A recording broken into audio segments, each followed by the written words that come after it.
Continue our team coverage now with NBC 15's Andrea Ramey. She's investigating the checkered past of the man who police put in handcuffs today, funeral director Joseph Bonner. Andrea? Well, Kim and Greg, we've been digging through the records, and this is not Bonner's first stay at Metro Jail. He's been booked multiple times, even served a stint in federal prison. But when I interviewed him last, he was quite confident that he'll eventually be exonerated.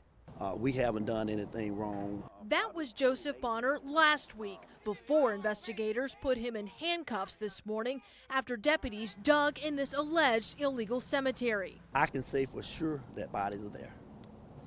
Okay. I can say that with assurance. I can sleep at night knowing that the bodies are there. The bodies are there, but it's the condition they're in that investigators say is the problem. Bonner now charged with 2 counts of abuse of a corpse.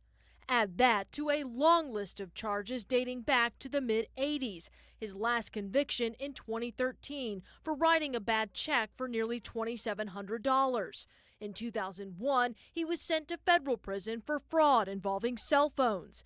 An arrest history Councilman Fred Richardson acknowledged back in 2007 when he used City of Mobile letterhead to endorse Bonner's application to become a funeral director. That's my livelihood. That's how I take care of my children. But not making child support payments is what got his driver's license suspended 2 years ago, and it's still suspended. In fact, Bonner, who also owns a limousine service, was ticketed this weekend for driving with a suspended license. The Alabama Board of Funeral Service says Bonner has kept the board busy as well. In the past 3 years, the funeral board says it's received 6 consumer complaints involving Bonner, all dropped due to lack of evidence or the consumer withdrawing their complaints. 5 years ago, Bonner had to pay the board $15,000 in fines for operating without a funeral establishment license.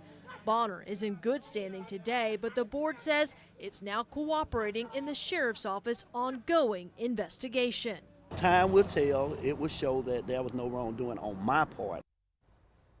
Bonner tonight, according to jail records, is being held with no bond per the district attorney's office request. Kim? Andrea, thank you. Back in February, NBC 15's Rachel Wilkerson started asking the questions that led authorities to start investigating. Since then, our team of reporters has not stopped pressing for answers. NBC 15 and you in particular brought the information to us, and without that, we wouldn't be where we are today. This has given a lot of sense of justice to some families, and we thank y'all for that.